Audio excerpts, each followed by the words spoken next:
हाँ, तो जैसे व्यासदेव हैं, उन्होंने इतनी भयंकर भीषण तरह की उन्होंने उपलब्धि की। ऐसा अचीवमेंट था उनका कि उन्होंने वेद लिखे, सारे पुराण क्यों लिखे? क्योंकि कलयुग में जानते थे किसी को पाठ नहीं होगा, किसी को याद नहीं होगा।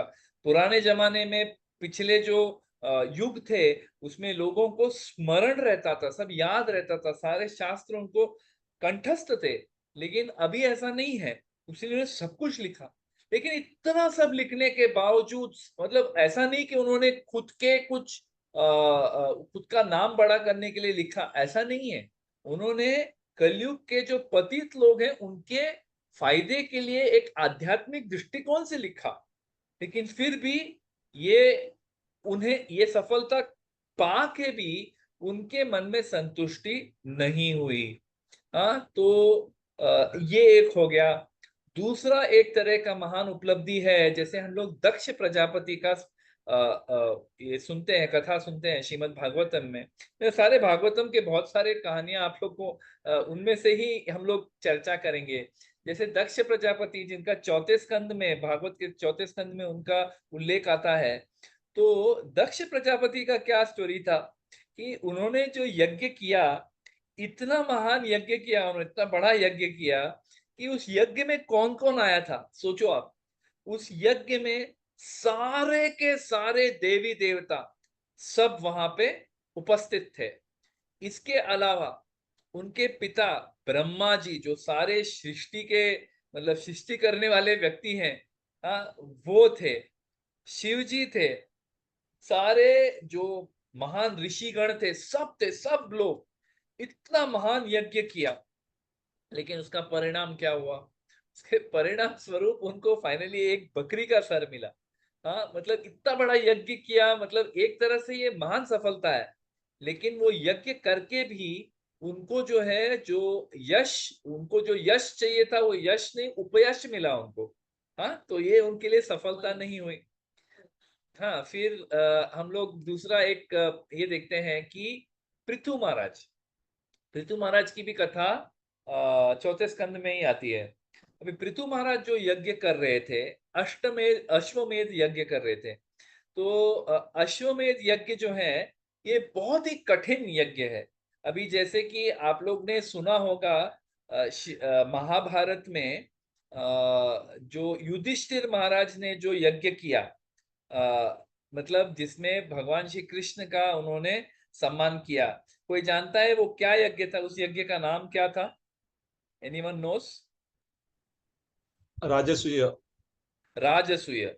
और उसके बाद कृष्ण भगवान ने युधिष्ठिर को अश्वमेध यज्ञ करने को कहा। जब वो राजा बने फाइनली, सब कुरुक्षेत्र के लड़ाई के बाद जब वो राजा बने, तब कृष्ण भगवान ने युधिष्ठिर को भी अश्वमेध यज्ञ करने को कहा।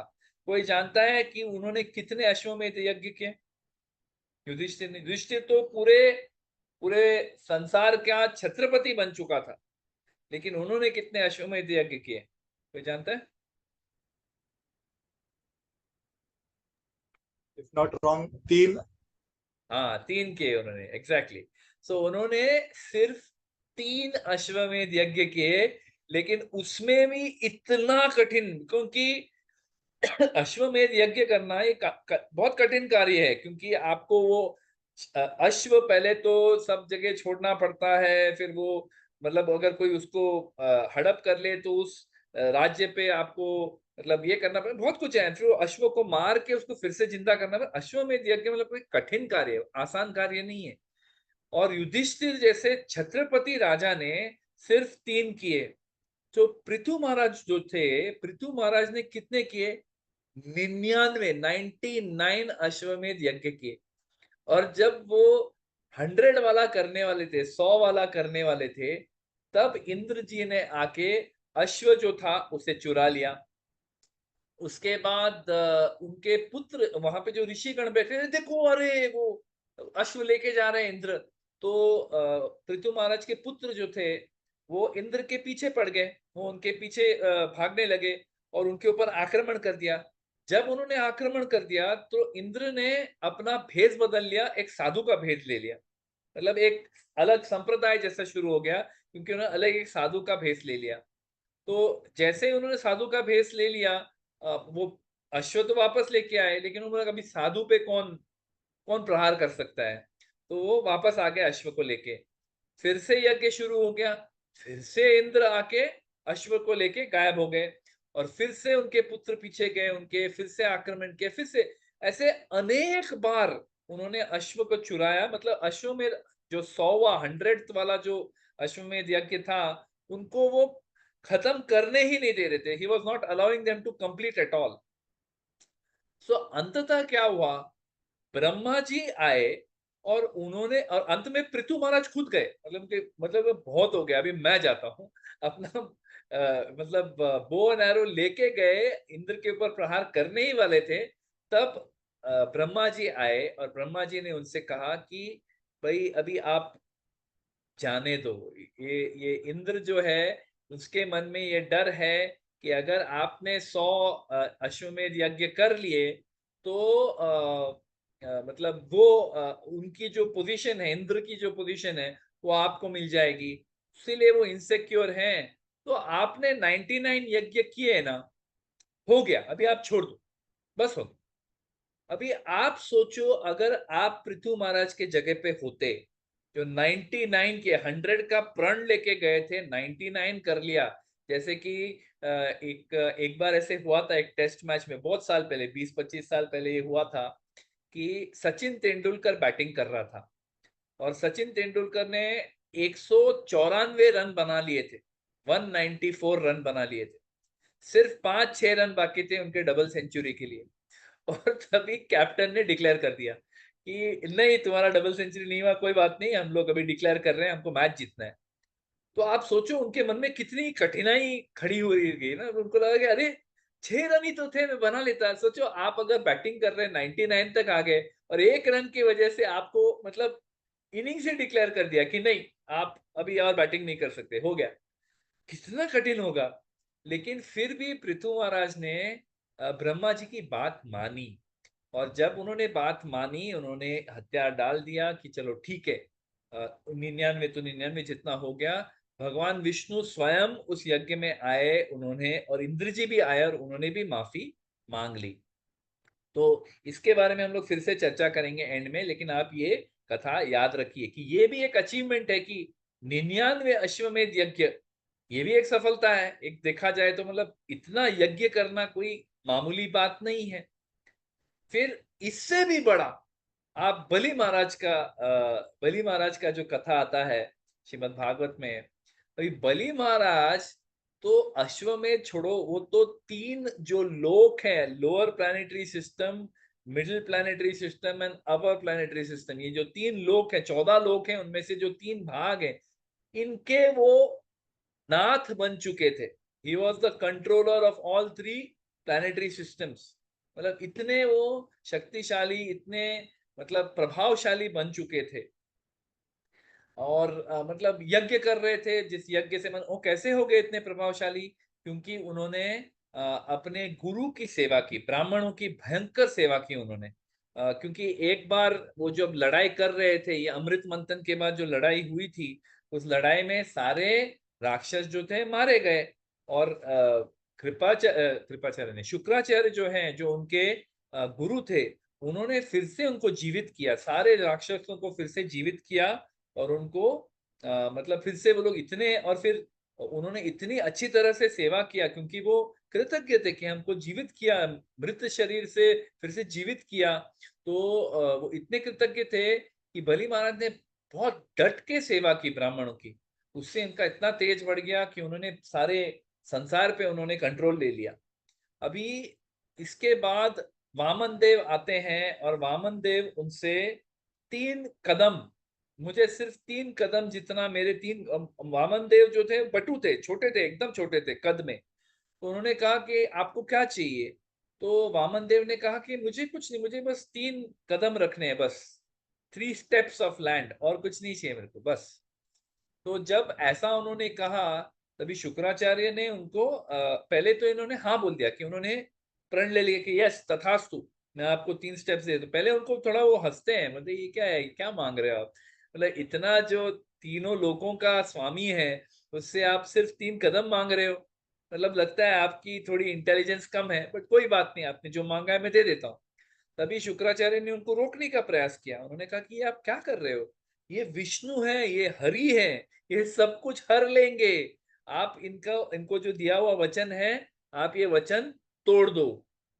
तो अभी आप सोचो कि बलि महाराज उस उस मुकाम तक, उस पोजीशन तक कैसे पहुंचे थे?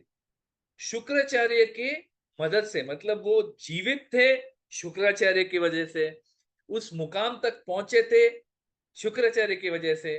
अभी शुक्राचार्य जिन्होंने उनके यहां तक पहुंचाया, वो उनको बोल रहे हैं कि देखो, ये जो है, ये आपका सब कुछ, जो आपको जो भी मिला है, सब कुछ हरने के लिए आए हैं। ये हरि है, ये विष्णु है, ये सब कुछ छीन लेंगे संभाल के। और कहते हैं कि आपने जो वचन, लेकिन वो कहते हैं मैंने वचन दिया है, तो वचन तोड़ सकते हो, अगर कोई आतताई हो, ये हो वो हो। वो 4-5 उनको कंडीशन बता देते हैं कि ये कंडीशन में आप आपका दिया हुआ वचन भी तोड़ सकते हो, कोई दिक्कत नहीं है, शास्त्र के साथ ये अप्रूव्ड है, इसमें कोई दिक्कत नहीं है। तो जब वो ऐसे कहते हैं, तो बलि महाराज कह सकते थे कि हाँ बराबर है, देखो ना, अभी मेरा यज्ञ तो अभी संपन्न हुआ है, और मेरे गुरु ने मुझे कह दिया, तो अभी तो ये मेरी सफलता हो गई, अभी और क्या, मतलब इन्होंने आके कुछ मांग लिया, थोड़ी मेरे को कुछ देने की जरूरत है। बोल सकते थे कि उन्होंने क्या किया, मैंने कहा नहीं, मैंने जो दिया हुआ वचन है वो मैं तोड़ना नहीं चाहूंगा, क्योंकि मैं प्रहलाद महाराज का पोता हूँ, और मैं उनका नाम, उनका यश जो है वो खराब नहीं करना चाहता। और दूसरी बात कहते हैं कि अगर आप जो कह रहे हो ये सही है कि ये विष्णु है, तो ये तो मेरा परम सौभाग्य है कि विष्णु को ही मैं सब कुछ अगर दान देने वाला हूं, तो ये अच्छी बात है ना, इसमें क्या खराब है, इसमें क्या दिक्कत है?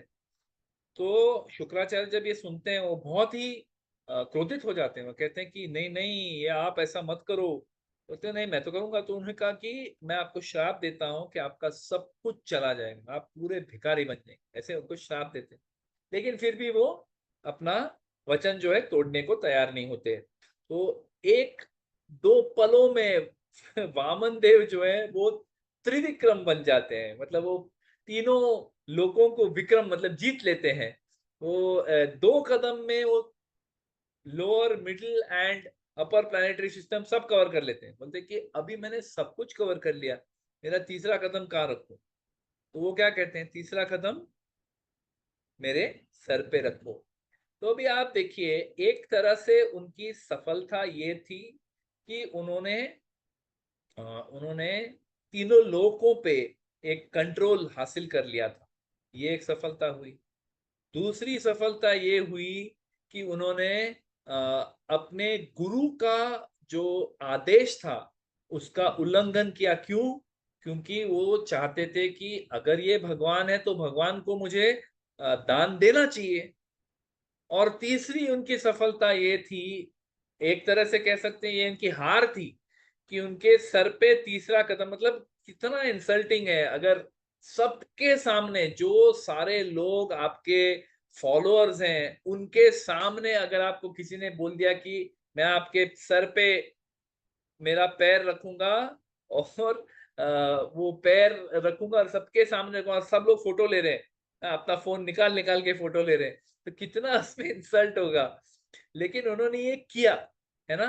सो ये महान उपलब्धियां इन सब की थी। व्यासदेव देखो, दक्ष प्रजापति देखो, पृथु महाराज देखो, बलि महाराज देखो, ये महान उपलब्धियां उन्होंने पाई। तो क्या ये हमारे लिए आध्यात्मिक सफलता है? इसके लिए आगे देखते हैं।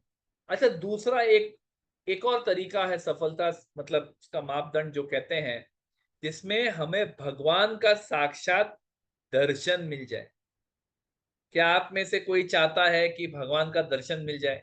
हमें रोज भगवान का दर्शन मिलता है, हम लोग अपनी डिटीज के सामने खड़े रहते हैं, टेम्पल में जाते हैं, भगवान का दर्शन लेते हैं। लेकिन अगर साक्षात मूर्तिमान भगवान आपके सामने आके खड़े हो जाए, तो क्या आप इसको आध्यात्मिक सफलता मानेंगे? जिन्हें लगता है कि यह आध्यात्मिक सफलता है, कृपया अपना हाथ ऊपर करें। हाँ, किसको लगता है कि आध्यात्मिक सफलता है ना? तो ये आध्यात्मिक, सबका वीडियो ऑफ है, by the way video of है, तो मुझे समझ में नहीं आता है आप लोग सुन रहे कि नहीं सुन रहे। क्योंकि ऐसा बिल्कुल हो सकता है कि आप अपना काम कर रहे हैं और साथ में मैं बोले जा रहा हूँ, कोई सुन नहीं रहा, ऐसा बिल्कुल हो सकता है। तो हो सके तो आई एम अगेन सेइंग, जो लेट आए, अभी तो भी 52 से ज्यादा लोग हैं, तो अपना वीडियो कृपया चालू रखें ताकि मैं भी आपको देख सकूं और समझ सकूं कि आप सुन रहे हैं। Hare Krishna, it's a request, I am not forcing anybody. Okay. हाँ, तो हम लोग कह रहे थे कि दूसरा जो क्या बोलते हैं, दूसरा जो क्राइटेरियन है, वो है कि दर्शन, भगवान का दर्शन साक्षात। अगेन भागवतम में 3 उदाहरण आते हैं कि 4 कुमार जो थे, जो चतुकुमार, चतुष कुमार जो जिसे कहते हैं, जो ब्रह्मा जी के पुत्र थे स्वयं, और वो जो है वैकुंठ के द्वार तक पहुंच गए, और वहां पे उनका जय विजय के साथ कुछ अनबन हुआ। उस अनबन के वजह से भगवान विष्णु स्वयं वैकुंठ से बाहर आए और उनको दर्शन दिया। मतलब ऐसे भागवतम में उसका बहुत सुंदर वर्णन दिया गया 3 स्कंद में, जहाँ पे बताया गया है कि जब भगवान, मतलब पूरा जो वैकुंठ है उसका क्या एटमॉस्फेयर, उसका क्या वातावरण है, उसका पूरा वर्णन दिया गया हुआ है 3 स्कंद में। तो मतलब भगवान के पैरों से जो तुलसी माला है उसकी सुगंध, उसके सुगंध से ही ये जो चतुष कुमार थे, जो एक्चुअली इम्पर्सनलिस्ट थे, हाँ, तो तुरंत वो लोग भक्त बन गए, भगवान के स्वरूप को देख के भक्त बन गए। तो इन्होंने भी भगवान का दर्शन लिया। हाँ, लेकिन किस तरह से उनको दर्शन मिला, मतलब वो भगवान के दर्शन लेने की इच्छुक तो थे, इसमें कोई उसमें कोई वाद नहीं है, कोई विवाद नहीं है, बिल्कुल वो भगवान के दर्शन लेने के इच्छुक थे। लेकिन उन्हें किस तरह से दर्शन मिला, उन्होंने भगवान के भक्तों को श्राप दिया, और वो श्राप देने के फलस्वरूप फिर भगवान बाहर आए, वरना तो डायरेक्टली अंदर उनको एंट्री नहीं मिल रही थी। लेकिन जब उन्होंने श्राप दिया तब भगवान बाहर आए। तो ये एक हो गया भगवान का दर्शन। दूसरा हो गया ध्रुव महाराज। अभी ध्रुव महाराज ने भी भगवान का दर्शन लिया। अभी कैसे दर्शन लिया ये सोचो कि पहले सिचुएशन में भगवान फोर्स होके बाहर आए थे, was force to come out, मतलब उनके पास कोई ऑप्शन नहीं था भगवान विष्णु का, क्योंकि मतलब मामला हाथ से निकल रहा था, तो बाहर आ गए। अच्छा, अभी दूसरा ध्रुव महाराज का उदाहरण देखो कि ध्रुव महाराज वो भी जब अपने माता सुरुचि, सुरुचि ने उनका मतलब इंसल्ट को क्या बोलते हैं हिंदी में, अपमान, उनका अपमान किया, इतना भयंकर अपमान किया। वो रोते हुए अपनी माँ के पास गए कि मैं अपने पिता के उत्तानपाद के गोद में नहीं बैठ सकता। तो सुरुचि के माता सुरुचि कह रही कि अगर मुझे अपने पिता के गोद में बैठना है तो इसका मतलब ये है कि मुझे उनके कोख से जन्म लेना पड़ेगा, तो ही मैं अपने पिता के गोद में बैठ सकता हूँ, यानी कि मुझे अपना शरीर त्यागना पड़ेगा। ये किस तरह का विवाद है। तो बहुत वो विचलित होकर अपनी माँ के पास गया। माँ ने उसको कहा कि हाँ, एक तरह से वो सही कह रही है, क्योंकि मैं तुम्हारे पिता के आंखों में इतनी फेवरेट नहीं हूँ। तो अगर आपको ऐसा मतलब ये प्राप्त करना है, ये सम्मान प्राप्त करना है, ये एक राज्य प्राप्त करना है, तो आप भगवान विष्णु का शरण लो। तो आप जंगल में जाओ और वहां पे जाके भगवान विष्णु का स्मरण करो। अगर भगवान विष्णु आप पे प्रसन्न हुए तो आपको जो चाहिए वो मिल जाएगा। तो वो चले जाते हैं तुरंत, मतलब इतने छोटे बालक, 5 साल के बालक हैं, लेकिन उनके मन में जरा भी डर नहीं रहता, क्षत्रिय है, बिल्कुल बिल्कुल भी डर नहीं है, निकल जाते हैं घर से। और वहां जाके वो मतलब नारद मुनि से मिलते हैं, नारद मुनि से मिलते हैं। नारद मुनि उनको पहले उनकी परीक्षा लेते हैं, फिर उनको बोलते हैं कि आप ऐसे भगवान की आराधना करो, भगवान का विग्रह बनाओ, मधुवन मन में जाओ, भगवान का विग्रह बनाओ, उस विग्रह का रोज उसकी सेवा करो, और ओम नमो भगवते वासुदेवाय, ये जो मंत्र है इसका उच्चारण करो, और भगवान आपके सामने प्रकट हो जाएंगे। अभी उन्होंने ऐसा भयंकर मतलब साधना किया, इतना भयंकर उन्होंने तपस्या किया कि ऐसे कहते हैं कि पहले महीने में वो कुछ 3 दिनों में एक बार बस कुछ पत्ते खाते थे, फिर दूसरे महीने में 6 दिनों में एक बार पानी पीते थे, फिर तीसरे महीने में 9 दिनों में एक बार सांस लेते थे। मतलब ऐसा भीषण भयंकर तपस्या करने लग गए कि चौथे पांचवें महीने के बाद ऐसा बताया जाता है कि सारे जो पृथ्वी का जो श्वास था वो जाके ध्रुव के शरीर में वास करने लगा। सारी वायु गायब हो गई, मतलब सब लोग चोक होने, देवर चोकिंग, मतलब श्वास नहीं ले पा रहे थे। तो इतनी इमरजेंसी खड़ी हो गई कि सारे देवी देवता जो थे वो भगवान विष्णु के पास जाके खड़े हो गए, कहने लगे कि देखो, ये आपका जो भक्त है ध्रुव, उन्होंने इतनी भीषण तपस्या की है कि उसकी वजह से अभी लोगों को यहाँ पे सांस लेना मुश्किल हो रहा है। तो आप कृपया कुछ कीजिए, त्राही त्राही, मतलब वो जाके रिक्वेस्ट करते हैं भगवान से। तब भगवान जाते हैं, बोलते हैं, हाँ हाँ ठीक है ठीक है, मैं जाता हूँ।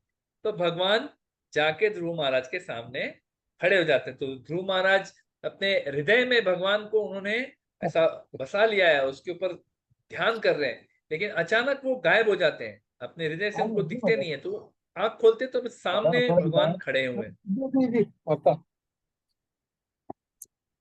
हरे Krishna.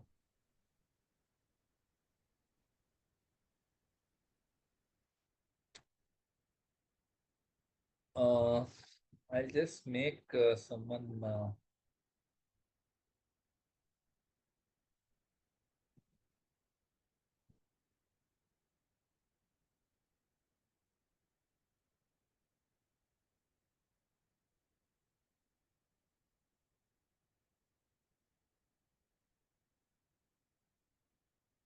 just making 1 or 2 people co-host. सो अगर कोई बीच में कोई बोलता है तो आप उनको म्यूट कर सकते हो। Atul Nitai Prabhu, Sharan Prabhu, I just made you को होस्ट, ओके?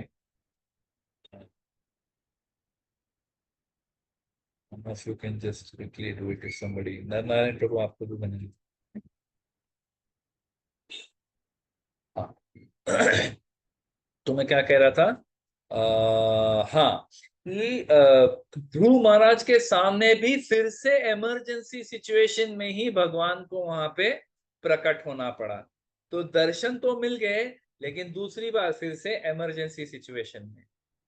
और फिर तीसरा उदाहरण आता है प्रहलाद महाराज का। अभी प्रहलाद महाराज जो थे वो भी बालक थे, छोटे बालक थे, 5 साल के बालक, हिरण्यकशिपु के बालक थे। अभी वो जब स्कूल जाते हैं, स्कूल उनको भेजते हैं, तो जब वो स्कूल से वापस आते हैं कुछ समय के बाद, तब हिरण्यकशिपु उनको बड़े प्रेम से अपने गोद में बिठा के उनके सर को ऐसे हाथ फिरा के बड़े प्रेम से उनको पूछते हैं कि आपने आज स्कूल में क्या सीखा, क्या खास सीखा आपने? तो तब प्रहलाद महाराज उनको बताते हैं कि मैंने ये सीखा है कि ये material world is miserable place, आप ये पूरी अंधकूप में पड़े हुए हो, you should worship Lord Vishnu. मतलब फुल प्रीचिंग करते हैं उनको। वो इतने नाराज हो जाते हैं, वो कहते हैं ये किसने सिखाया तुमको ये वो। फिर वापस लेके जाते हैं, वापस आते हैं, वापस फिर से दूसरी बार भी ऐसे ही वो उनको प्रीच करते हैं।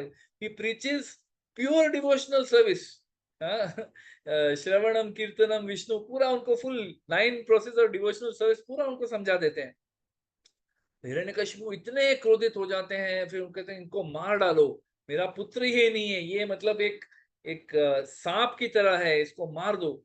उसको कितने अलग अलग तरीके से उनको मारने का प्रयास करते हैं। उनको सांपों के एक बिल में छोड़ देते हैं, जहरीले सांपों के।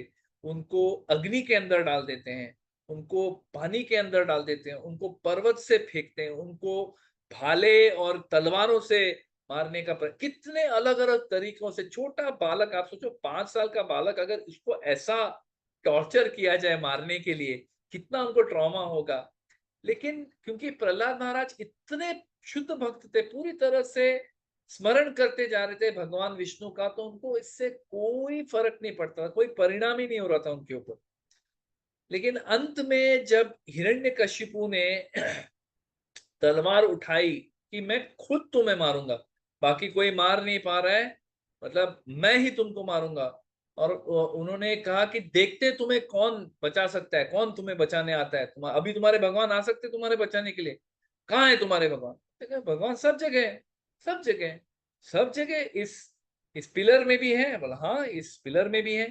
तब वो पिलर को मारते हैं और तुरंत उसी क्षण भगवान विष्णु, मतलब देखो ना कितना भगवान का परफेक्ट है। जैसे कहते हैं कि भगवान हर कण कण में उनका वास है। हाँ, in every atom the Lord is existing. लेकिन इंस्टेंटली, मतलब अभी अगर प्रहलाद महाराज इस पिलर नहीं या उस पिलर को बोलते, जो भी पिलर बोलते, एक क्षण में भगवान ने उस पिलर में वही रूप धारण किया, नरसिंह देव भगवान का रूप धारण किया और उस पिलर से बाहर आ गए। तो ये भी इमरजेंसी हुई, क्योंकि अभी तीनों इमरजेंसी हो गए। एक हम लोग ने बोला कि चतुष कुमार, चौथा हम लोग दूसरा हम लोग ने बोला कि ध्रुव महाराज, और तीसरा हमने कहा कि प्रहलाद महाराज। तीनों इमरजेंसी सिचुएशन में भगवान आए और भगवान ने दर्शन दिया। लेकिन आपके हिसाब से इन तीनों में से कौन सा सबसे भगवान को प्रसन्न करने वाला था? आपके हिसाब से कौन सा है? What do you feel? Anybody? Prahlad Maharaj. क्यों प्रहलाद महाराज, क्यों? क्योंकि जब वो नरसिंह भगवान इतने गुस्से में थे, तब कोई भगवान उनके देवी देवता उनके पास आने के लिए डर रहे थे। एक ही शुद्ध हाँ। भक्त थे प्रहलाद महाराज, वो साहस करके उनके गोदी में बैठे। इसीलिए मुझे लग रहा है। अरे ये तो बाद में की बात है माता जी। और ये तो दर्शन के लिए पहली बार जब नरसिंह देव भगवान आए, हाँ, जैसे चतुष कुमार के लिए भी इमरजेंसी था करके भाग के वैकुंठ के बाहर आए।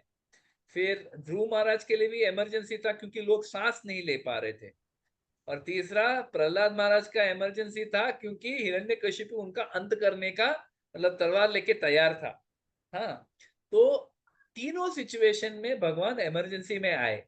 लेकिन किस इमरजेंसी में भगवान सबसे ज्यादा प्रसन्न हुए रहेंगे? आपने जैसे कहा कि प्रहलाद महाराज, ये सही उत्तर है, लेकिन क्यों? एनीबडी? प्रहलाद महाराज के फेथ की वजह से। प्रहलाद महाराज की फेथ की वजह से। Okay, anything else? और नीलेश वो बाबू? बहुत छोटे थे, 5 साल के थे। ध्रुव महाराज भी छोटे थे, चतुष कुमार भी छोटे थे। सब 5 साल के ही थे वो। नीलेश प्रभु? क्योंकि उनका खुद का नितेश पापा नितेश था नितेश प्रभु। इसलिए। हाँ सॉरी, सोना क्योंकि माता जी? खुद उनका पापा था इसलिए। हाँ, खुद उनका पापा था इसलिए। नहीं समझ में नहीं आ रहा, खुद हरे क्या था कृष्णा। उनका? पापा खुद उनका प्रहलाद महाराज का अच्छा, पापा उनका था ना, पिताजी था करके। हिरण्यकशिपु। ओके ओके, हाँ पिताजी हाँ था, हाँ। हाँ, उनका पिताजी। Okay, Nitesh Pednekar Prabhu, you were saying something?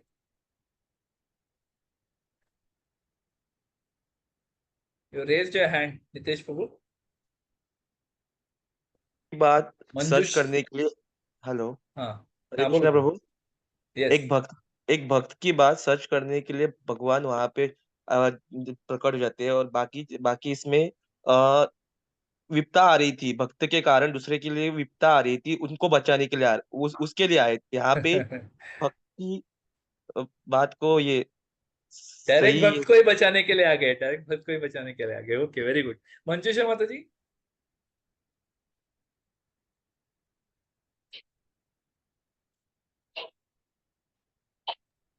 हरे कृष्णा प्रभु जी। हाँ माता जी, हरी बोल। बिकॉज ध्रुव महाराज और ये Shiv Kumar they wanted to see, they came for it, whereas जो प्रहलाद महाराज थे, जो वो सिंपली फेथ रखते थे, उन्होंने ऐसे दर्शन की आकांक्षा ऐसे नहीं की थी। तो उनकी कोई इच्छा नहीं थी कि भगवान मेरे सामने प्रकट हो, वो भगवान स्वयं प्रकट हो गए। बस उनकी इच्छा से भगवान स्वयं प्रकट हो गए। तो इसीलिए ये बहुत सुंदर, ये एक क्या बोलते हैं, प्रसंग है जिसको हम लोग समझ सकते हैं। अच्छा, दूसरा और एक चीज कि अगर किसी ने पूरी तरह से ये भौतिक जगत, अभी हम लोग सब भौतिक जगत में फंसे हुए हैं, करेक्ट? हम लोग भौतिक जगत में रह रहे हैं, लेकिन पूरी तरह से इस भौतिक जगत में फंसे हुए हैं। अगर कोई भौतिक जगत का ही त्याग कर दे, संन्यास ले ले, तो भागवत में इसके भी कुछ उदाहरण है। जैसे भरत महाराज है, करदम मुनि है। भरत महाराज ने भी संन्यास लिया था, पूरा सब कुछ छोड़ छाड़ के, अपना अपना देश, अपनी परिवार, अपना सब कुछ छोड़ के जंगल में आके रहने लगे और भगवान की उपासना करने लगे। भगवान की मतलब प्रेम पूर्वक वो अपना सेवा कर रहे थे। लेकिन अंततः क्या हुआ कि वो असफल हो गए एक तरह से, लेकिन 2 जन्मों के बाद फिर से सफल हो गए। हाँ, और कर्दम मुनि थे, उन्होंने भी संन्यास लिया था। कभी लिया संन्यास? कि जब उनके घर में, उन्होंने पहले से ही ये, मतलब उनको ये एक सेवा दी गई थी कि आप एक प्रजापति का सेवा करोगे। ब्रह्मा जी ने उनको ये सेवा दी थी। तो पहले सेवा शुरू करने के पहले उन्होंने भयंकर तपस्या की, 10,000 साल तक तपस्या की उन्होंने। और फिर भगवान विष्णु स्वयं उनके सामने प्रकट हुए और उन्होंने उनको ये वरदान दिया कि आप जो है, मैं आपसे बहुत प्रसन्न हूं, आपको अभी अगले दिन जो स्वयंभू मनु है उनकी पुत्री वो आपको देंगे। आप उनसे विवाह करो और फिर अंत में मैं आपके परिवार में आपका पुत्र बन के आऊंगा, ऐसा उनको वरदान देते हैं। तो ये वरदान जब पूरा हो जाता है, जब भगवान कपिल देव, हाँ, जब वो आते हैं उनके परिवार में, तब ये जो है सन्यास लेके निकल जाते हैं। तो श्रील प्रभुपाद इसके बारे में भी एक बहुत सुंदर तात्पर्य देते हैं। तो कहते हैं कि हम लोग सब जो है, अगर आप सोचो, अगर आप समझो, बहुत प्रामाणिकता से, बड़े प्रेम के साथ, बड़े शुद्धता के साथ आपने शुद्ध प्रेम किया, हाँ, एकदम शुद्ध प्रेम किया, शुद्ध भक्ति की, और उसके बाद भगवान स्वयं आपके परिवार में पैदा होते हैं इमीडिएटली। हाँ, और पैदा होते ही अगर आपको कहे कि आप अभी आप संन्यास ले लो, भगवान आ गए आपके घर में, अभी आप संन्यास ले लो, तो आप लेंगे क्या? कोई नहीं लेगा, बोले भगवान आए अभी घर में, कैसे मैं? लेकिन फिर भी उन्होंने क्यों संन्यास लिया? तो बहुत सुंदर शिल प्रभु, इसीलिए हम लोग को श्रीमद् भागवतम को पढ़ना चाहिए। सिर्फ देखो, सुनते हैं वो बहुत बढ़िया बात है, कि जैसे हम लोग बोलते हैं ना, नित्यम भागवत सेवया, रोज अगर भागवतम सुनते हैं, ये बहुत बढ़िया बात है। लेकिन अगर पढ़ते नहीं है तो हम लोग कुछ तो मिस कर रहे हैं। क्योंकि क्या होता है, कभी कभी परपट में हम लोग का ध्यान नहीं पड़ता, हम लोग सीधा लेक्चर ही सुनते हैं और हम लोग परपट मिस कर जाते हैं। तो परपट में श्रील प्रभुपाद कहते हैं, क्योंकि उनका भगवान के साथ जो रस था वो दास्य रस था। He had a Bhavna of दास्य रस towards the supreme lord। लेकिन अगर वो कपिल देव भगवान जो है उनके घर में उनके पुत्र बन के आए, तो फिर वात्सल्य भाव हो गया। वात्सल्य भाव और दास्य भाव, ये दोनों अलग अलग भाव। अभी उनका भाव दास्य भाव है, वात्सल्य भाव में थोड़ा कंट्रोल होता है, you are controlling the child. जैसे यशोदा माई अपने लल्ला को कंट्रोल करती है, तो ये रासाभास हो जाता है। ये रासाभास था, उसीलिए वो सन्यास लेके चले गए, रुके नहीं। भगवान आए तो उनको कोई नहीं, वो चले गए। तो दोनों ने सन्यास लिया। तो क्या ये सन्यास, भगवान, ये जो भौतिक जगत का सन्यास है, क्या ये सफलता है? नहीं, ये भी सफलता नहीं है। क्योंकि हम लोग, कोई भी सन्यास ले सकता है, सन्यास लेने के लिए कठिन नहीं है। लेकिन इस जगत में अगर आप सन्यास लेके, अगर आप भगवान को प्रसन्न कर सको, तो फिर वो सन्यास परफेक्ट है। लेकिन वो सन्यास लेने से अगर भगवान प्रसन्न नहीं हुए, क्योंकि आपने कुछ गलती की, जैसे भरत महाराज ने गलती की, तो उसका कोई फायदा नहीं। फिर और एक आप सोच सकते हो कि लिविंग द, हम लोग भगवत गीता में सुनते हैं, अंत काले च माम एव स्मरण मुक्त्वा कलेवरम यह प्रयाति समद भावम याति अस्ति न अत्र संशय। तो भगवान कृष्ण भगवत गीता में कहते हैं कि अगर हम अंत काल में उनका स्मरण करें तो हम जरूर उनके पास आएंगे। तो हम लोग ने जब शुरू में कहा कि ये सफलता क्या है, किसी ने ये कहा नहीं कि भगवत धाम जाना है। हाँ, तो भगवत धाम जाना सफलता है कि नहीं? क्या बोलते हैं सब लोग? हाँ, भगवत धाम जाना सफलता है कि नहीं? यस प्रभु जी। है ना? भगवत धाम जाना बिल्कुल सफलता है। तो अगर भगवत धाम जाना सफलता है तो हम लोग उसको भी एक बार देख लेते हैं कि ये कैसे, हम लोग इसको कैसे समझें, है ना? तो भागवत में बहुत सारे कथाएं आती हैं जो व्यक्ति भगवत धाम चले गए। हाँ, तो कथा आती है अजामिल की, जो मतलब पहले तो उन्होंने भगवान नारायण को याद नहीं किया था, उन्होंने अपने पुत्र नारायण को याद किया। उसके वजह से जो यमदूत आए थे, उनको जो ले जाने के लिए यमदूत आए थे, तभी विष्णुदूत को आना पड़ा। विष्णुदूत आए, उन्होंने यमदूतों को रोका, फिर यमदूत जाके यमराज को मिले, उन्होंने उनके साथ काफी सारा वार्तालाप किया और उनको समझ में आया कि हाँ, जिन्होंने हरि का नाम लिया है अंतकाल में, उनको आप नहीं लेके जा सकते। तो फिर अजामिल फिर से भक्त बन जाता है और वो भगवत धाम चला जाता है। फिर भीष्म देव का भी एक प्रसंग आता है कि भीष्म देव अपने अंत काल में भगवान श्री कृष्ण उनके सामने, उनके प्रकट खड़े हैं, उनके सामने सामने खड़े हैं, और उनको देखते देखते वो अपना शरीर त्याग देते हैं, है ना? तो उसी तरह से बहुत सारे हैं, जैसे परीक्षित महाराज है, परीक्षित महाराज भी भगवान को याद करके अपना शरीर छोड़ते हैं। ध्रुव महाराज भी वो भी उनके अंत काल में भगवान को याद करते हैं, तो वैकुंठ से उनके लिए विमान आता है, और उस विमान को, ये बहुत सुंदर है, भागवत में ऐसा बताया गया है कि जब ये विमान आया ध्रुव महाराज को लेने, देखो सब लोग, ये जो अलग अलग कहानियां हैं अंत काल में भगवान को याद करने का, इसमें अंतर क्या है जरा एक बार समझ लीजिए कि अजामिल ने भी भगवान का नाम याद किया, लेकिन कॉन्शियसली नहीं किया, अनकॉन्शियसली किया।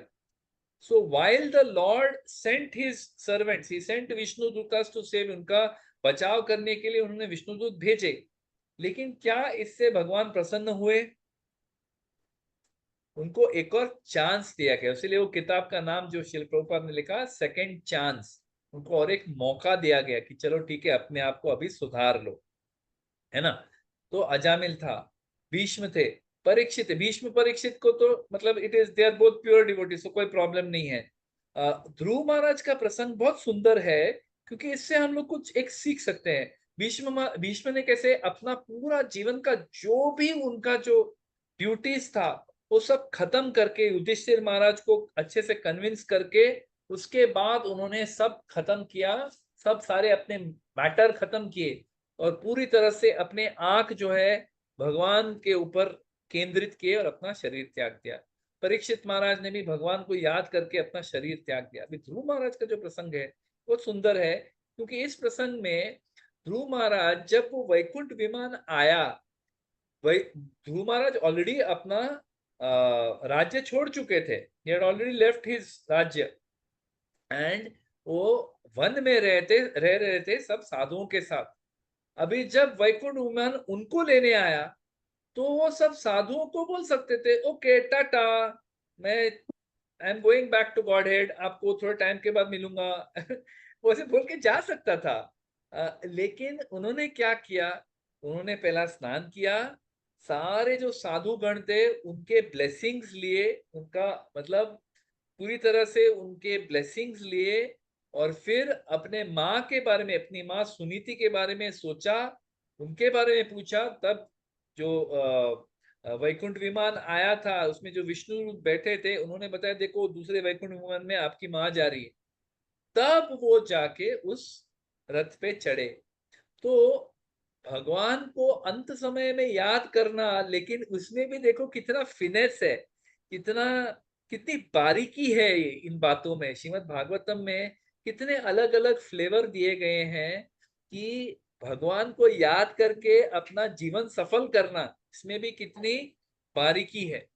हाँ, फिर वृत्रासुर, वृत्रासुर ने कैसे भगवान को याद किया, मतलब वो भी अपने अंत समय में भगवान विष्णु को याद करते हैं, क्योंकि वो पिछले जन्म में भगवान संकर्षण के महान भक्त थे, चित्रकेतु, लेकिन उनको श्राप मिला माता पार्वती का, उसीलिए वो असुर बन गए। अभी वृत्रासुर बनने के बाद भी उन्होंने मतलब इंद्र के साथ जो लड़ रहे थे, लड़ते लड़ते उनको कहते हैं कि आप अपने, आपके पास जो वज्र है, ये वज्र आपको भगवान विष्णु के प्रसाद के द्वारा मिला है, भगवान की ब्लेसिंग है इसके ऊपर, आपको इसमें श्रद्धा क्यों नहीं है? आप इसका उपयोग करो ना मुझे मारने के लिए। मतलब वो डायरेक्टली उनको instruction they, you please kill me so that I can leave this, मैं ये शरीर छोड़ के भगवत धाम जा सकता हूँ, है ना। So even passing away, living the body, remembering Krishna, इसमें भी एक सफलता है। भगवत धाम जाना में भी एक सफलता है, लेकिन इसमें भी देखो कितने कितने वेरिएशंस हैं। फिर कोई कहेगा कि पूरी तरह से अपने जो इंद्रियां हैं उसके ऊपर कंट्रोल पाना, ये भी एक सफलता हो सकती है। अनर्थ निवृत्ति स्यात्, अधो श्रद्धा तथा साधु संग तथा भजन क्रिया तथा अनर्थ निवृत्ति। अनर्थ निवृत्ति ये चौथा कदम है हमारे भक्ति में। तो अगर अनर्थ निवृत्ति प्राप्त कर ली तो बहुत बड़ा सफलता है। कोई भी कहेगा, देखो हम लोग जो है बड़े प्रैक्टिकल है कि ये शुद्ध भक्ति तो बहुत बाद में आएगी, प्रेम भक्ति बहुत बाद में आएगी, अनर्थ निवृत्ति मिलके यही बहुत बड़ी सफलता है। जैसे भागवत में कथा आती है, सौबारी मुनि, उनकी जो अनर्थ निवृत्ति इस लेवल की थी कि वो, उनको मतलब he could control his breathing, उनको जमीन पे रहने की भी आवश्यकता नहीं। उन्होंने सोचा कि जमीन पे रहूंगा तो यहाँ पे बहुत सारा इंद्रिय तृप्ति का चांस है, तो मैं पानी के अंदर जाके रहता हूँ। पानी में रह रहे थे, लेकिन वहां से भी उनका पतन हो गया। तो ये इंद्रियों को कंट्रोल करना, ये अगर हम लोग सोचते हैं कि ये हमारी सफलता है, तो ये गलती है। क्योंकि माया इज सो स्ट्रॉन्ग, माया इतनी शक्तिशाली है। जैसे कृष्ण भगवान गीता में कहते हैं, दैवी एष गुणमयी मम माया धुरत्या माँ में वही प्रपद्यन्ते माया मेताम सरंतते। तो अगर आप सोचते हो कि माया के ऊपर आप शिकस्त पा सकते हो, ये मुमकिन ही नहीं है, it is not possible, impossible. भगवान खुद कहते हैं दुरत्या, very difficult to overcome.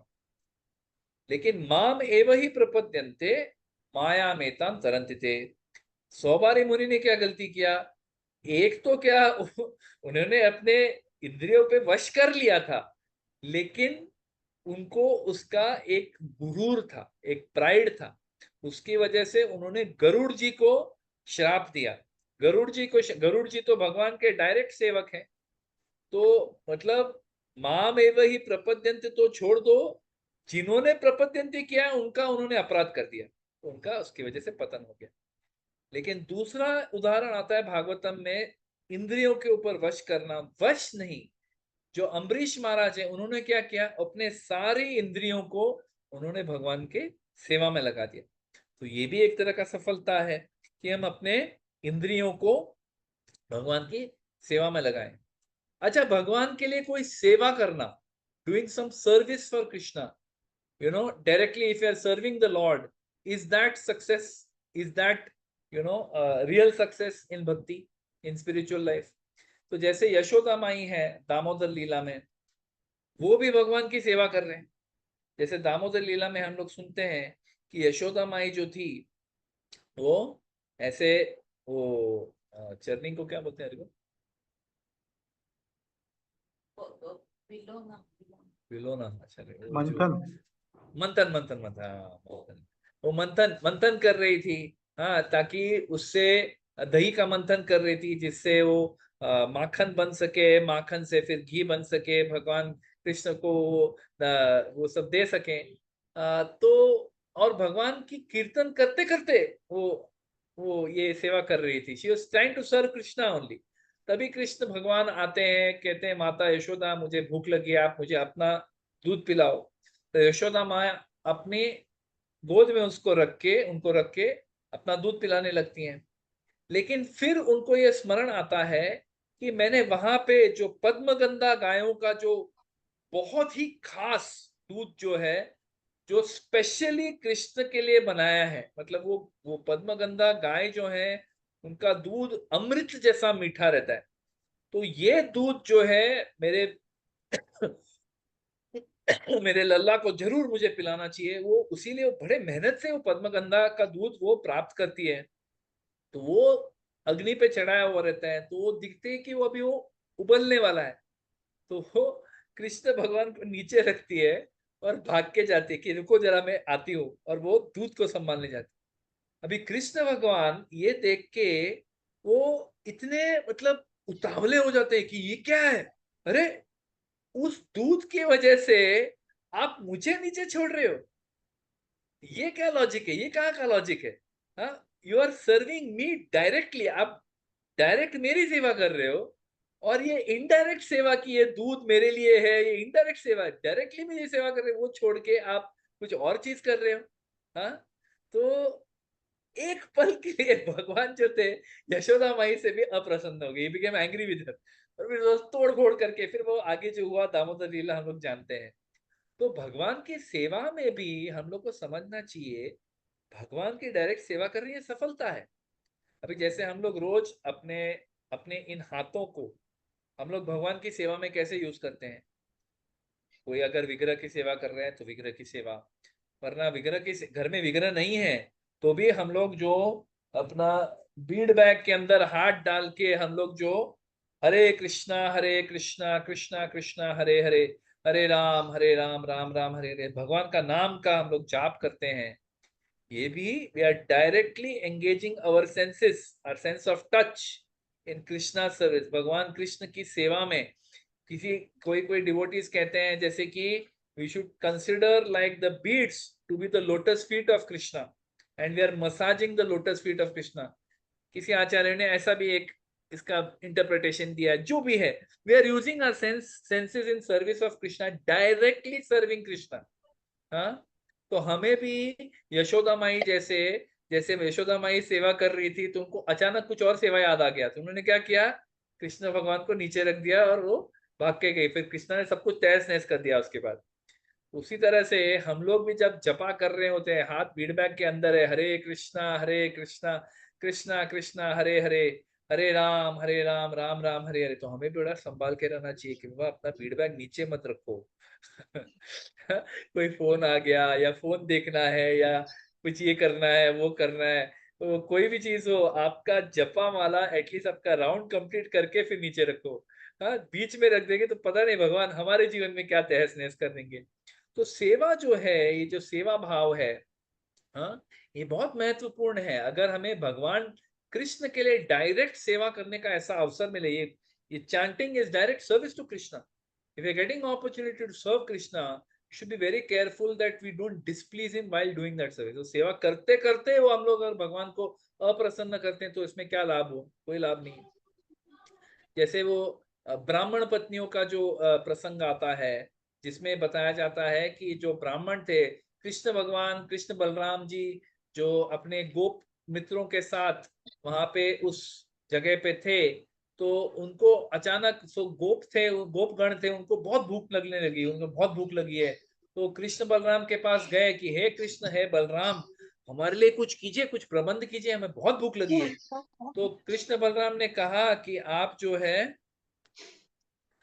Krishna Balram ने कहा कि आप जो है, वहां पे कुछ ब्राह्मण लोग हैं, वो यज्ञ कर रहे हैं, तो आप उनके पास जाइए और कहिए कि आप यज्ञ में जो डालने वाले थोड़ा हमको दे दो, हमारे कृष्ण बलराम बहुत भूखे हैं, उनके लिए हमको कुछ भोग दे दो। तो वो जाते हैं, उनका मतलब मन बड़ा सरल है। देखो, ये जो ब्रजवासी हैं, इनका स्पेशलिटी क्या है, इनका मन बड़ा सरल है, वो ज्यादा सोचते नहीं है। हम लोग जो है बहुत सोचते हैं।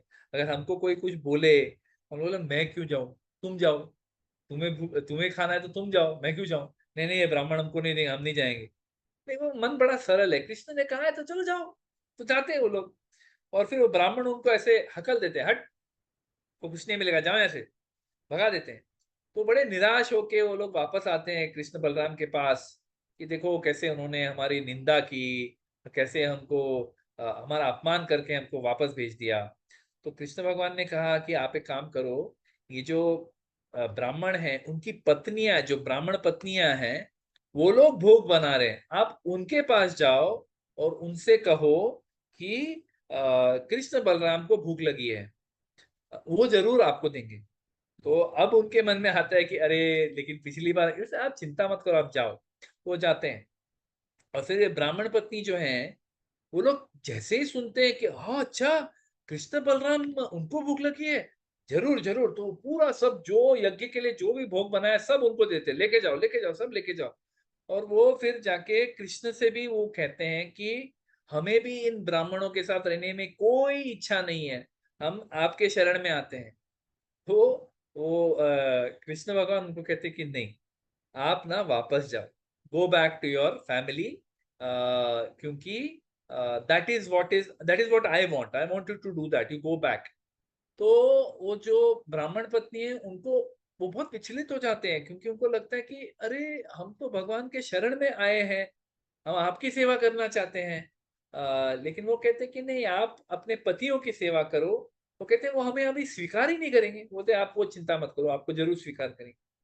तो ये जो ब्राह्मण है, जब वो पत्नियां वापस जाती हैं, तो उनको पता चलता है कि ऐसा ऐसा हो गया कि मैं, हमारे पत्नियों ने, हम इतने मूर्ख थे कि हमें ये अवसर मिला था कि साक्षात भगवान ने हमें एक सेवा का अवसर दिया था, लेकिन हम इतने मूर्ख थे कि हमने ये सेवा नहीं लिया, और हमारे पत्नियां जो थी उन्होंने ये सेवा ले ली, है ना। तो कहते हैं कि नरक में जाए हमारा ये ब्राह्मण जन्म, हमारे ये जो द्विज जन्म है जो है, वो नरक में जाए। हमारा ब्रह्मचार्य, हमारा जो इतना ज्ञान है, ये सब नरक में जाए।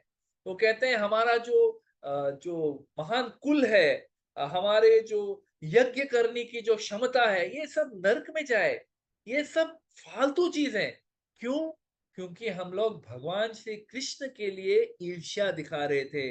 We were being inimical towards Supreme Personality of Godhead. तो इन सब भागवत के इतने सारे कहानियां, हम लोग ने बहुत सारी कहानियों का हम लोग ने उल्लेख किया। इनसे हम लोग क्या सीख सकते हैं? What can we learn? That ultimately हम लोग को अंततः जो भी आध्यात्मिक जीवन में जो भी हमको पाना है, जो भी हम लोग पाए, मतलब जो भी, मतलब हो सकता है कि हम लोग ने वेद व्यास या दक्ष प्रजापति या पृथु महाराज या बलि महाराज जैसे बहुत महान हमारी कोई उपलब्धि हो, अचीवमेंट्स हो, हाँ ये भी हो सकता है। या फिर अम्बरीश महाराज जैसे, या सौबारी मुनि जैसे हमारे पास अनर्थ निवृत्ति का, मतलब हमारे जो अनर्थ है वो हमको तकलीफ ना दे, हमारी जो सेंसेस है उस पर पूरी तरह से हमारी कंट्रोल हो, ये भी हो सकता है।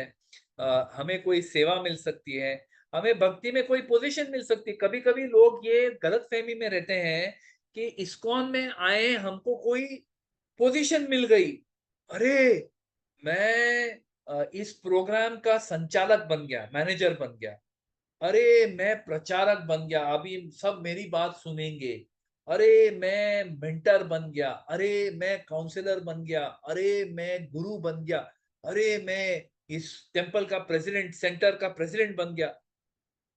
मतलब हम लोग को कोई पोजीशन दिया गया है, कोई भी पोजीशन हो, हमारा पोजीशन एक ही है, गोपी भर्तुर पद कमलयोर दास दासानो दास। लेकिन अगर हम ये भूल जाएं, हम सोचते हैं कि ये पोजीशन ही हमारी सफलता है। देखो हम लोग सफल हो गए, इतने साल हम लोग ने दास दासानुदास किया, उसीलिए अभी हमको प्रभु बना दिया, हमको मास्टर बना दिया। ये गलत फहमी है। हो सकता है हमें कोई साधना में परफेक्शन मिल जाए, कि कोई कोई होते हैं जो जपा पूरे 16 माला बहुत अच्छी तरह से करते हैं, 16 के 16 माला आंख बंद करके, बिना सोए, बिना चूके, एक एक शब्द का उच्चार ध्यान पूर्वक करते हैं। हो सकता है ये उपलब्धि मिल जाए। क्या ये सफलता है? हो सकता है हम कोई चीज में बहुत निपुण हो जाए, कोई कोई प्रचार में निपुण हो जाता है, कोई कोई कीर्तन करने में निपुण हो जाता है, कोई कोई भगवान की विग्रह की सेवा, कोई टर्बन बनाने में, कोई ड्रेस बांधने में, कोई गार्लैंड बनाने में निपुण बन जाता है, एक्सपर्ट बन जाता है। किसी किसी को यह सफलता मिल सकती है कि उनको रुचि मिल जाए। हम लोग कहते हैं ना, अहो श्रद्धा साधु संग भजन क्रिया अनर्थ निवृत्ति निष्ठा रुचि, छठा स्टेज है वो। ये भक्ति के मार्ग में छठा स्टेज है, रुचि मिल जाए कि हरिनाम नाम लेते ही मतलब आंखों से अश्रु बहने लगते हैं और बहुत ही मीठा लगता है भगवान का नाम।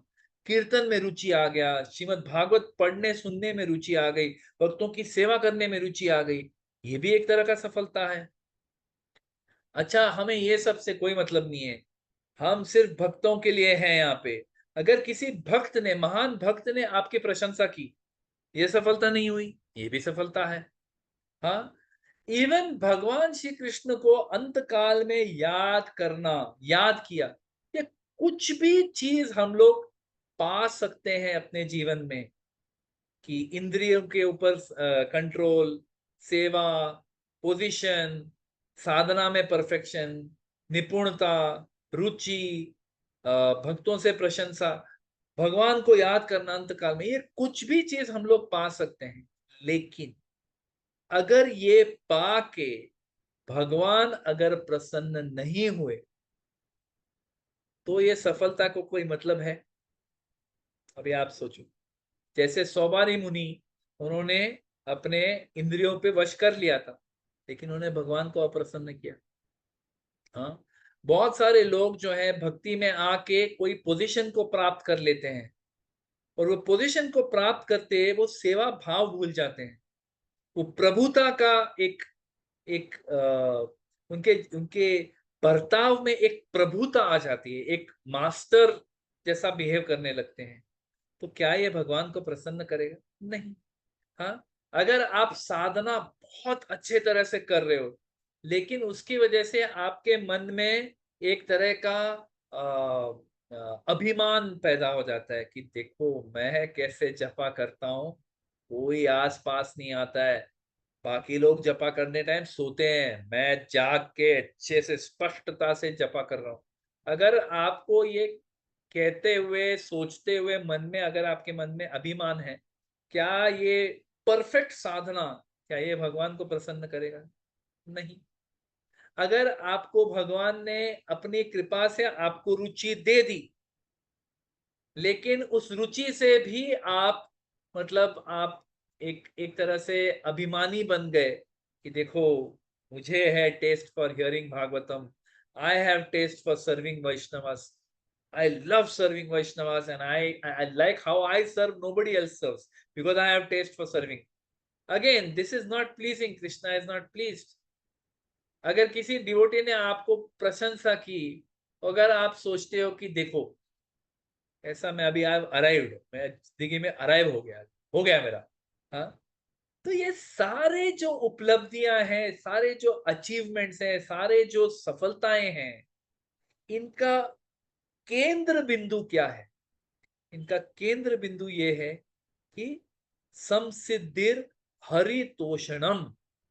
अगर हम जो भी पाते हैं भक्ति करके, अगर उससे भगवान और वैष्णव प्रसन्न नहीं हुए तो उसका कोई लाभ नहीं, कोई फायदा नहीं है। उसका फायदा है, but it is not, it is like कि अगर कोई बच्चा मतलब माँ बाप को बहुत तंग करके, बहुत तकलीफ देके, बहुत वेदना देके फिर माँ बाप की बात मानता है, या कोई पति अपनी पत्नी को रुला रुला के फिर फाइनली कुछ चीज देता है, या पत्नी पति को रुला रुला के फिर कोई चीज देते हैं, अंत में देते हैं, लेकिन वो प्राप्त करने में भी वो प्रसन्नता नहीं मिलती।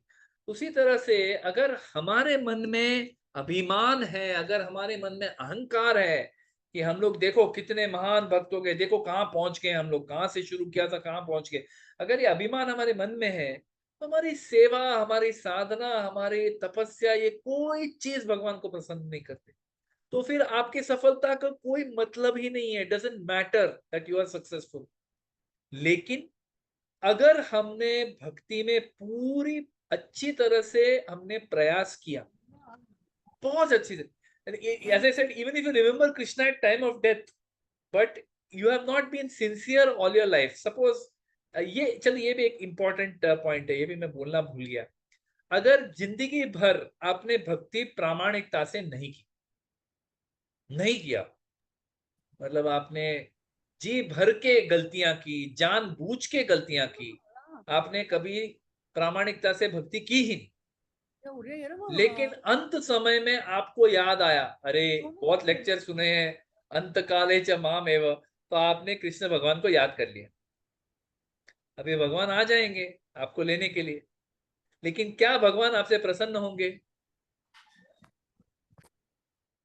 What do you feel? आप लोग को क्या लगता है कि अगर हमने अंत समय में भगवान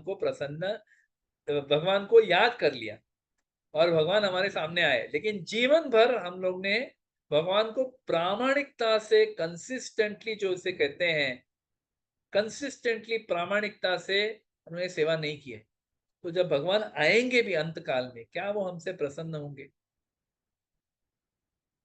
क्या बोलते हैं आप लोग? Will he be happy? Will he be satisfied? He will not. वो प्रसन्न नहीं होंगे। वो सोचेंगे यार चलो ठीक है, अभी इसने मतलब टिकट ले लिया है तो इसको लेके जाना पड़ेगा भगवत धाम में, क्योंकि मैंने कहा है। लेकिन ये भगवान को प्रसन्न करने वाली बात नहीं है। तो even remembering Krishna at time of death by itself is not success. अगर हम भगवान को अंत काल में याद करते हैं, ये भी सफलता नहीं है। लेकिन याद कर, अगर जीवन भर हम लोग ने भगवान को प्रसन्न किया है और एक प्रसन्न मनसों से हम भगवान को याद करते हैं, तो फिर भगवान हमसे प्रसन्न।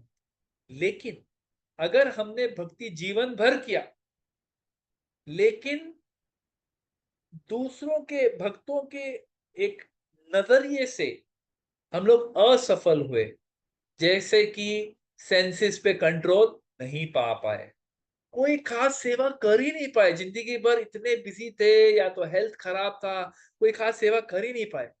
अरे ये भक्त तो कभी इसने कोई पोजीशन पाया ही नहीं जिंदगी में।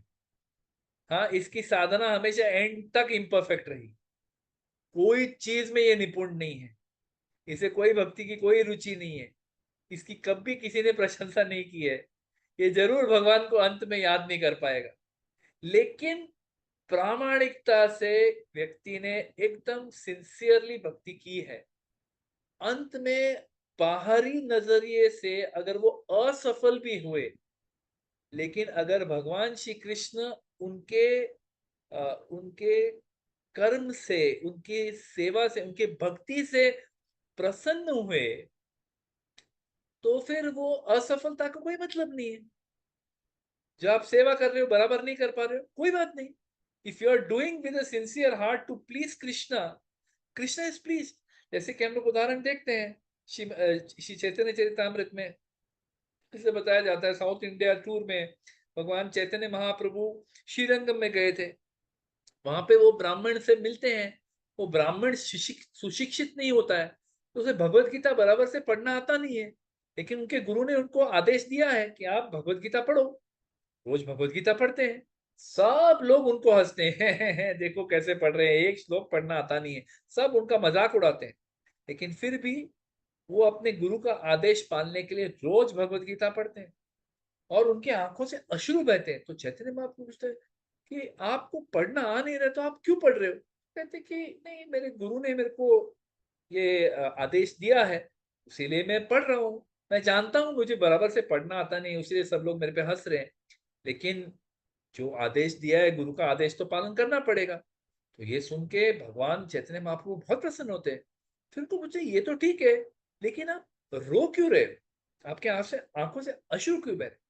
तो वो कहते हैं कि जब मैं ये सोचता हूं कि भगवान कृष्ण जो पूरे ब्रह्मांड के नाथ है, वो एक तुच्छ सेवक का एक रोल ले लेते हैं, अर्जुन के सारथी बनते हैं, और मतलब तुच्छ सेवक का एक किरदार लेते हैं। ये सोच के मुझे इतना बुरा लगता है कि कितने ये भगवान दयालु हैं कि अपने भक्त के लिए वो उनके दास बनने को भी तैयार है, उनके सेवक बनने को भी तैयार है। कितने कृपालु है भगवान, अखंड ब्रह्मांड नाथ, लेकिन सेवक का सेवा करने को भी तैयार है। तो जब चैतन्य महाप्रभु सुनते हैं, वो उनका आलिंगन करते हैं कि आप सही में भगवत गीता समझे हो। ये सब जो लोग यहाँ पे पठन पाठन कर रहे हैं भगवत गीता का, इन्हें भगवत गीता का एक शब्द समझ में नहीं आया, लेकिन आप भगवत गीता का सार समझ गए। So even if apparently person is a failure भक्ति में, लेकिन अगर सिंसियर रहा है और भगवान उससे प्रसन्न हुए तो वही सफलता है। तो अंत में to conclude, real success in spirituality, मतलब असली जो सफलता है भक्ति में या आध्यात्मिक जीवन में, वो क्या है?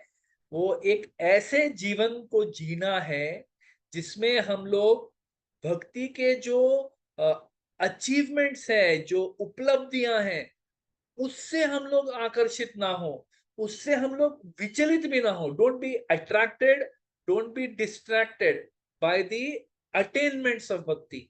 भक्ति के जो ये चीज है, इससे आप डिस्ट्रैक्ट मत होना कि ये मेरे को पोजीशन मिल जाएगा, ये सेवा बहुत अच्छी सेवा, ये मैं सेवा करना चाहूंगा, मैं प्रचार करना चाहूंगा, मैं काउंसलर बनना। आप अपनी सेवा करो, आप अपनी साधना करो बस, और बाकी कोई चीज आप उस पर ध्यान मत रखो। असली सफलता क्या है कि बस हम बड़े प्रामाणिकता से, बड़े सरल हृदय के साथ अपनी सेवा, अपनी साधना अच्छे से करें, जिससे हम भगवान श्री कृष्ण को प्रसन्न कर सकें। बस गुरु और वैष्णवों ने जो हमें आदेश दिए हैं, जैसे हम लोग ने वो श्री रंगनाथ क्षेत्र के जो ब्राह्मण के जैसे जो गुरु ने या हमारे अथॉरिटीज ने या जो वैष्णवों ने जो हमें आदेश दिए हैं, बस नम्रता से, प्रामाणिकता से हमें उनको फॉलो करना है। श्रील प्रभुपाद बड़े सुंदरता से, मैं इसके साथ अंत देता हूं अपने इस प्रवचन को। श्रील प्रभुपाद कहते हैं कि जो भक्त, when we do devotional service, जब हम लोग भक्ति करते हैं, we have to be sincere, serious with no ulterior motive। यानी कि क्या? सिंसियर यानी प्रामाणिक, यानी इधर उधर की बातें ने, एकदम जो बताया गया है सिंसियरली, मन इधर उधर नहीं, बस एकदम सिंसियरली करना है। दूसरा सीरियस यानी गंभीर। भक्ति में हंसी मजाक का भी जगह है, लेकिन जब अपनी साधना कर रहे हो, जब अपनी सेवा कर रहे हो, तभी बड़ी गंभीरता से करो कि आपको क्या अवसर मिल रहा है। भगवान की सेवा करने का अवसर मिल रहा है, गुरु की सेवा करने का अवसर मिल रहा है, वैष्णवों की सेवा करने का अवसर मिल रहा है। ये बहुत ही महान आपको अपॉर्चुनिटी मिल रही है, बहुत एक एक फैंटास्टिक अपॉर्चुनिटी है ये। तो गंभीरता से करें, प्रामाणिकता से, गंभीरता से, एंड नो अल्टीरियर मोटिव, यानी कोई छुपा हुआ गलत हेतु नहीं होना चाहिए कि मैं एकदम सिंसियर और सीरियस वे में भक्ति करूंगा या करूंगी ताकि मुझे ये पोजीशन मिल जाए, फिर मैं सबको दिखाऊंगा कि मैं कौन हूं, मैं दिखा दूंगा सबको। अगर आपका हेतु गलत है तो भगवान उससे प्रसन्न नहीं होने वाले। So if you are sincere, serious with no ulterior motive, then certainly we will please the Lord। जरूर हम लोग भगवान को प्रसन्न कर पाएंगे, और यही हमारे आध्यात्मिक जीवन की सफलता है, ना कि हमें कुछ प्राप्त हो, उपलब्धि प्राप्त।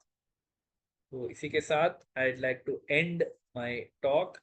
हरे कृष्णा। शिल प्रभुपाद की जय, शिल गुरुदेव की जय, निताय गौर प्रेमानंदी, हरि हरि बोल। Thank you very much। Hare Krishna। Anyone has any questions, comments, anyone like to add? किसी को कोई प्रश्न है या कोई कुछ ऐड करना चाहता है, please unmute yourself and speak up.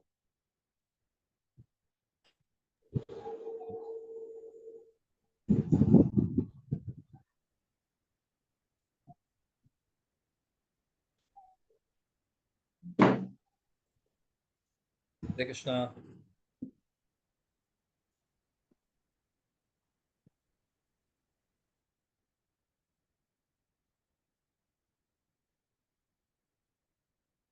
सब लोग हैं ना अभी भी? लेक्चर खत्म हो गया। लेक्चर खत्म हो गया, सब लोग का ध्यान है कि नहीं? कोई कुछ बोल नहीं रहा है। Any questions, any comments, anybody, और shall we conclude here? Atul Nitai Prabhu, Sharan Prabhu, Prashant Bhai Prabhu, do we conclude Prabhu ji? Prashant Bhai Prabhu? Yes, Prabhuji. Everything is. Thank you very much. Thank you। Very, Thank very you nice. for very nice subject and very, it gives lot of encouragement for us. What you said last, कुछ भी हो, हमारी साधना, हमारी सेवा चलता रहना चाहिए. It should go on. हाँ, The perfection. yes, Yeah. a seva should go on in such a way that it is pleasing to Krishna and the Vaishnavas. Then Exactly. it is perfect. So, Otherwise, if you're just doing seva, but it is not pleasing to the Lord, correct. not very nice. So, Correct. yeah. Thank you everybody. आप you very सबका much. बहुत बहुत धन्यवाद कि आपने मेरे साथ इतना समय बिताया. मैंने आपका बहुत समय ले लिया ऑन अ फ्राइडे इवनिंग. शिल प्रभुपाद की जय, शिल गुरुदेव की जय, निताय गौर प्रेमानंदी, हरि हरि बोल. श्रीमद् भागवत महापुराण की जय. जय. हरे कृष्ण. हरे कृष्णा प्रभु जी, धन्यवाद, प्रणाम. हरि बोल माता जी, हरि बोल, हरि बोल. हरे कृष्ण प्रभु जी.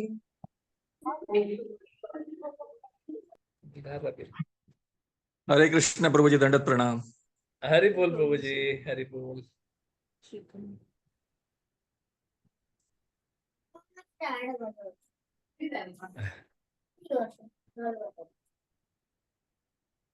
No one is leaving. Shall we leave, Prabhuji? Sharan Prabhu? Nilesh Prabhu, Dandavат Pranam. Nice to see police के यूनिफॉर्म में एकदम मस्त लग रहे. On duty. Hari Hari. Nilesh Prabhu.